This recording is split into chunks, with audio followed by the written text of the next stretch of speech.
ഹരിയാനയിലെ സോനിപത്തിലായിരുന്നു കരൺ ലക്ഷ്മി ദമ്പതികൾ താമസിച്ചിരുന്നത്. ഇവർക്ക് 5 മക്കളായിരുന്നു ഉണ്ടായിരുന്നത്.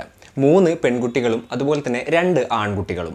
മൂത്ത പയ്യന്റെ പേര് മൻദീപ് എന്നായിരുന്നു, രണ്ടാമത്തെ പയ്യന്റെ പേര് അമർദീപ് എന്നായിരുന്നു. പിന്നെ 3 പെൺകുട്ടികളുടെ കാര്യം പറയുകയാണെന്നുണ്ടെങ്കിൽ അവരുടെ എല്ലാവരുടെയും കല്യാണമൊക്കെ കഴിഞ്ഞിട്ടുണ്ടായിരുന്നു. അടുത്തടുത്ത ഗ്രാമങ്ങളിലോട്ടൊക്കെ ആയിരുന്നു അവരെ കല്യാണം കഴിപ്പിച്ച് വിട്ടിട്ടുണ്ടായിരുന്നത്.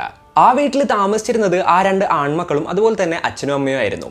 എന്നാൽ അവരുടെ ഫാമിലിയിൽ ഉണ്ടായിരുന്ന ഒരു പ്രശ്നം എന്തായിരുന്നു എന്ന് വെച്ച് കഴിഞ്ഞിട്ടുണ്ടെങ്കിൽ മൂത്ത മകനായിരുന്നു മൻദീപ്. ആൾക്ക് ഇച്ചിരി അഹങ്കാരം കൂടുതലുണ്ടായിരുന്നു. അതുപോലെ തന്നെ താൻ വിചാരിക്കുന്ന കാര്യങ്ങൾ മാത്രമേ തൻ്റെ ഫാമിലിയിൽ നടക്കാൻ പാടുള്ളൂ എന്നുള്ളൊരു വാശിയുള്ള ഒരാളായിരുന്നു. അതായത് ഞാൻ എന്ത് പറയുന്നു അതേ എൻ്റെ ഫാമിലിയിൽ നടക്കാൻ പാടുള്ളൂ, ഞാനാണ് മൂത്ത ആൾ, ഞാൻ പറയുന്ന കാര്യങ്ങൾ മാത്രം നടന്നാൽ മതി, ഇല്ലാന്നുണ്ടെങ്കിൽ അങ്ങനെയുള്ള കാര്യങ്ങൾ നടക്കണ്ട എന്നുള്ളൊരു ആറ്റിറ്റ്യൂഡുള്ള ഒരാളായിരുന്നു ആള്. ഇനിയിപ്പോൾ മന്ദീപിന് ഇഷ്ടമില്ലാത്തൊരു കാര്യം വീട്ടിൽ ആരെങ്കിലും ചെയ്ത് കഴിഞ്ഞിട്ടുണ്ടെന്നുണ്ടെങ്കിൽ എങ്ങനെയെങ്കിലും അടി ഉണ്ടാക്കി പ്രശ്നം ഉണ്ടാക്കി എന്തെങ്കിലുമൊക്കെ കാണിച്ചിട്ടാണെന്നുണ്ടെങ്കിലും ആൾക്ക് എന്താ പറയുക ഇഷ്ടമുള്ള പോലെ അല്ലാന്നുണ്ടെങ്കിൽ ആൾ ഉദ്ദേശിക്കുന്നത് പോലെ ആ ഒരു കാര്യം ആൾ നടത്തും. എന്നാൽ അമർദീപിൻ്റെ കാര്യം നോക്കുകയാണെന്നുണ്ടെങ്കിൽ ആൾ എന്താ പറയുക ഇത്രയും വലിയ പ്രശ്നക്കാരനൊന്നും ആയിരുന്നില്ല. ആളൊരു ശാന്ത സ്വഭാവക്കാരനായിരുന്നു. അതേപോലെ തന്നെ ചേട്ടൻ എന്ത് പറഞ്ഞു കഴിഞ്ഞിട്ടുണ്ടെങ്കിൽ ഓക്കെ ചേട്ടൻ വിചാരിച്ച പോലെ ആയിക്കോട്ടെ അങ്ങനെയൊക്കെ ചിന്തിക്കുന്ന ഒരാളായിരുന്നു. അതായത് ഇത്തിരി സൈലന്റ് ആയിരുന്നു. അതായത് ആൾ വലിയ കാര്യമായിട്ട് ചേട്ടനെ എതിർക്കാറൊന്നുമില്ല. അങ്ങനെ വലിയ പ്രശ്നങ്ങളൊന്നും ഇല്ലാതെ പോയ ഇവരുടെ ജീവിതത്തിൽ ഒരു പ്രശ്നം ഉണ്ടാവുകയാണ്. ആ ഒരു പ്രശ്നം ഇവരുടെ എല്ലാവരുടെയും ജീവിതം തന്നെ മാറ്റിമറിക്കുകയും ചെയ്തു. അപ്പോൾ അത്തരത്തിൽ ആ ഒരു ഫാമിലിയിൽ എന്താണ് സംഭവിച്ചത്, എന്തൊക്കെയാണ് അവിടെ നടന്നത്, അതൊക്കെയാണ് ഈ ഒരു വീഡിയോയിലൂടെ നമ്മൾ സംസാരിക്കാൻ പോകുന്നത്.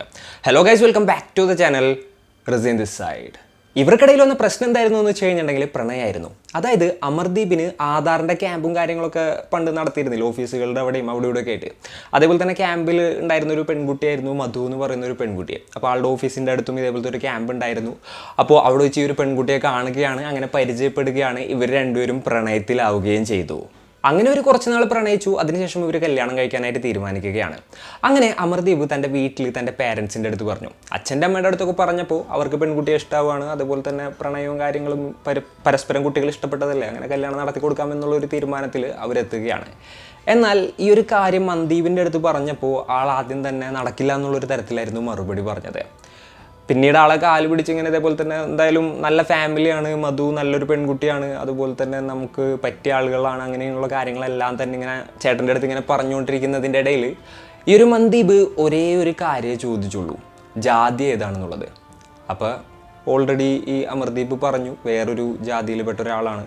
അപ്പോൾ മന്ദീപ് പറഞ്ഞു ഇനി എനിക്ക് കൂടുതലൊന്നും കേൾക്കണ്ട, ആ ഒരു പെൺകുട്ടി ശരിയാവില്ല, എന്തായാലും ആ ഒരു ബന്ധം വേണ്ട, നീ ആ ഒരു പ്രണയം വേണ്ടാന്ന് വെച്ചേക്ക്, വേണമെന്നുണ്ടെന്നുണ്ടെങ്കിൽ നിനക്ക് കല്യാണം കഴിക്കണമെന്നുണ്ടെങ്കിൽ ഞാൻ തന്നെ വേറൊരു പെൺകുട്ടീനെ നോക്കിയിട്ട് തരാം, അപ്പോൾ എന്തായാലും ആ ഒരു പ്രണയം നീ മറന്നേക്ക്, അതെന്തായാലും നടക്കില്ല എന്നുള്ളൊരു തരത്തിൽ ചേട്ടൻ പറയുകയാണ്. അമർദീപ് നോക്കുന്ന സമയത്ത് വീട്ടിൽ വേറെ ആർക്കും ഒരു പ്രശ്നമില്ല, ചേട്ടന് മാത്രമേ പ്രശ്നമുള്ളൂ. എന്നാലും ചേട്ടൻ്റെ സമ്മതത്തോട് കൂടിയിട്ട് ഈ ഒരു കല്യാണം നടത്തണം എന്നുള്ളൊരു ആഗ്രഹം ഉള്ളത് കൊണ്ട് തന്നെ വീണ്ടും വീണ്ടും വീണ്ടും ഈ ഒരു അമർദീപ് ഈ മന്ദീപിൻ്റെ പിന്നാലെ നടക്കുകയാണ്, സമ്മതിക്കെന്ന് പറഞ്ഞിട്ട്. എന്നാൽ ചേട്ടൻ അതിന് കുലുങ്ങുന്നുണ്ടായിരുന്നില്ല. അതിൻ്റെ ഒപ്പം തന്നെ ആൾ വേറൊരു കാര്യം കൂടെ പറഞ്ഞിട്ടുണ്ടായിരുന്നു, ഇനിയിപ്പോൾ ഞാൻ പറയുന്നത് കേൾക്കാതെ നീ കല്യാണം കഴിക്കാനായിട്ട് തീരുമാനിക്കുകയാണെന്നുണ്ടെങ്കിൽ ആ കല്യാണം ഞാൻ കലക്കും, കല്യാണം ഞാൻ മുടക്കും, നിന്നെ സമാധാനമായിട്ട് ജീവിക്കാൻ ഞാൻ സമ്മതിക്കില്ല, നിന്നെ കല്യാണം കഴിക്കാൻ ഞാൻ സമ്മതിക്കില്ല, അങ്ങനെയുള്ള ഭീഷണിയും കൂടെ ഇതിൻ്റെ കൂടെ ഉണ്ടായിരുന്നു. അങ്ങനെ 6 മാസം പോയി. ഈ ഒരു 6 മാസവും അമർദീപ് ചേട്ടനായിട്ടുള്ള മന്ദീപിനെ എങ്ങനെയെങ്കിലും ഈ ഒരു കല്യാണത്തിന് സമ്മതിക്കാനായിട്ട് കൺവിൻസ് ചെയ്തുകൊണ്ടിരിക്കുകയായിരുന്നു. എന്നാൽ മന്ദീപ് അതിന് റെഡി ആയിരുന്നില്ല. 6 മാസത്തോളം കഴിഞ്ഞപ്പോൾ ഈ ഒരു അമർദീപ് കാര്യങ്ങളൊക്കെ മനസ്സിലാക്കി. അതായത് എന്തൊക്കെ തന്നെ വന്നിട്ടുണ്ടെങ്കിലും തൻ്റെ ചേട്ടൻ സമ്മതിക്കില്ല എന്നുള്ളതൊക്കെ മനസ്സിലാക്കിയിട്ട് ആളൊരു കാര്യം ചെയ്യാണ്. ആൾ താൻ പ്രണയിക്കുന്ന പെൺകുട്ടിയായിട്ടുള്ള മധുവിനെയും വിളിച്ചുകൊണ്ട് അമ്പലത്തിലോട്ട് പോയിട്ട് താലി കെട്ടുകയാണ്. അതിനുശേഷം നേരെ വീട്ടിലോട്ട് വരികയും ചെയ്തു. അപ്പോൾ ഇത് കണ്ട് ഈ അമർദീപിൻ്റെ പാരൻസ് ഷോക്കായി പോയി. എല്ലാവരും പെട്ടെന്നുകൊണ്ട് തന്നെ ഷോക്കായി പോവാണ്. കാരണം ഈ ചേട്ടൻ സമ്മതിക്കാത്തത് കൊണ്ട് ഇത്തരത്തിലുള്ളൊരു കാര്യം ചെയ്യുമെന്നുള്ളത് അവരൊന്നും വിചാരിച്ചിട്ടുണ്ടായിരുന്നില്ല. ഓൾറെഡി പാരൻസിന് ഈ ഒരു കല്യാണത്തിൽ വലിയ പ്രശ്നവും കാര്യങ്ങളൊന്നും ഇല്ലാത്തത് കൊണ്ട് തന്നെ അവർ വീട്ടിലോട്ട് കയറ്റുകയാണ് ഉണ്ടായിരുന്നത്. ആ ഒരു സമയത്തും മന്ദീപ് പ്രശ്നങ്ങളും കാര്യങ്ങളൊക്കെ ഉണ്ടാക്കുകയാണ്. എന്നാലും ഇവർ ആ ഒരു വീട്ടിൽ താമസം തുടങ്ങുകയാണ്. അങ്ങനെ 5 പേര് ആ ഒരു വീട്ടിൽ താമസം തുടങ്ങി. അതായത് അമർദീപ്, ആളുടെ വൈഫായിട്ടുള്ള മധു, പിന്നെ ഈ പറഞ്ഞ പോലെ തന്നെ മന്ദീപ്, പിന്നെ അവരുടെ പാരൻസും അവിടെ താമസിക്കുകയാണ്.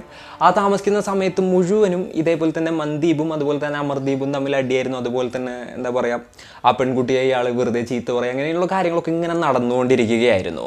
അതായത് ഒരു പ്രശ്നമില്ലാന്നുണ്ടെങ്കിലും എന്തെങ്കിലുമൊക്കെ ഒരു പ്രശ്നം ഉണ്ടാക്കിയിട്ട് ഈ മന്ദീപ് അമർദീപിനായിട്ട് അടി ഉണ്ടാക്കും.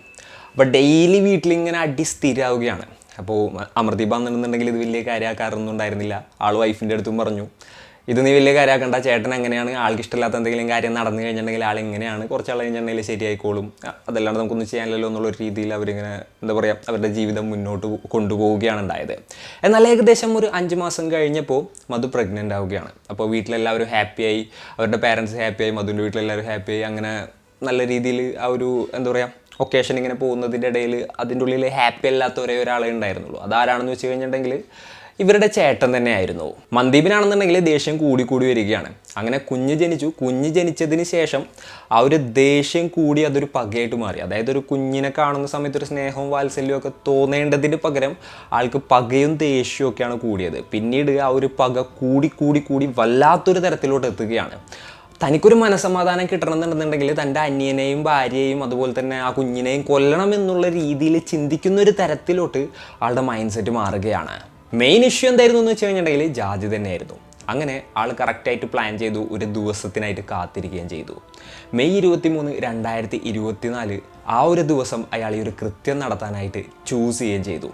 അപ്പോൾ എന്താണ് ആ ഒരു ദിവസം ചൂസ് ചെയ്തതെന്ന് വെച്ച് കഴിഞ്ഞിട്ടുണ്ടെന്നുണ്ടെങ്കിൽ അന്നത്തെ ദിവസം രാവിലെ തന്നെ ആളുടെ പാരൻസ് അമ്പലത്തിലോട്ട് പോകാനായിട്ട് ഇറങ്ങുമായിരുന്നു. അപ്പോൾ വീട്ടിൽ പാരൻസ് ഉണ്ടാവില്ലല്ലോ, അപ്പോൾ അതുകൊണ്ട് തന്നെ ആ ഒരു ദിവസം അയാൾ ചൂസ് ചെയ്യാണ്. അപ്പോൾ അന്നത്തെ ദിവസം വന്നെത്തി രാവിലെ ആൾ എഴുന്നേറ്റിട്ട് പാരൻസ് പോകാനായിട്ട് ഇങ്ങനെ കാത്തിരിക്കുകയായിരുന്നു. അപ്പോൾ രാവിലെ പാരൻസ് എഴുന്നേറ്റ് കുളിച്ച് അമ്പലത്തിലോട്ടായിട്ട് അവരിറങ്ങി ഒരു 10-15 അടി വെച്ചിട്ടുണ്ടാവുള്ളൂ. ആ ഒരു ടൈമിൽ വീടിൻ്റെ അകത്ത് നിന്ന് അലറി വിളിക്കുന്ന സൗണ്ട് കേൾക്കുകയാണ് ഉണ്ടായത്. അപ്പോൾ ഈ പാരൻസ് വീടിൻ്റെ ഉള്ളിൽ ആർക്കെന്തെങ്കിലും പറ്റുമോ എന്ന് ആലോചിച്ചുകൊണ്ട് വേഗം തിരിച്ച് വീട്ടിലോട്ട് ഓടി പോവുകയാണ്. അച്ഛനും അമ്മയും ഡോറൊക്കെ തുറന്ന് അകത്തോട്ട് കയറി നേരെ അമർദീപിൻ്റെ മുറിയിലോട്ട് കയറി നോക്കുകയാണ്. അപ്പോൾ ബ്ലഡിൽ മുഴുവൻ കുളിച്ച് ബെഡിൽ കിടക്കുന്ന അമർദീപിനെ ആയിരുന്നു അവർ കണ്ടത്. അതുപോലെ തന്നെ തറയിലൊക്കെ ഇങ്ങനെ രക്തം തളം കെട്ടി കിടക്കുന്നുണ്ട്. അപ്പോൾ തൻ്റെ മരുമകൾക്കും അതുപോലെ തന്നെ പേരക്കുട്ടിക്കും എന്താണ് സംഭവിച്ചതെന്ന് അറിയുന്നതിന് വേണ്ടിയിട്ട് അവർ അടുത്ത മുറിയിലോട്ട് പോകുന്ന ആ ഒരു സമയത്ത് ആ മുറിയുടെ അകത്ത് നിന്ന് മന്ദീപ് ഒരു കത്തിയും അതേപോലെ തന്നെ ദേഹം മുഴുവൻ ബ്ലഡുമായിട്ട് ഇങ്ങനെ ഇറങ്ങി വരുന്നുണ്ടായിരുന്നു.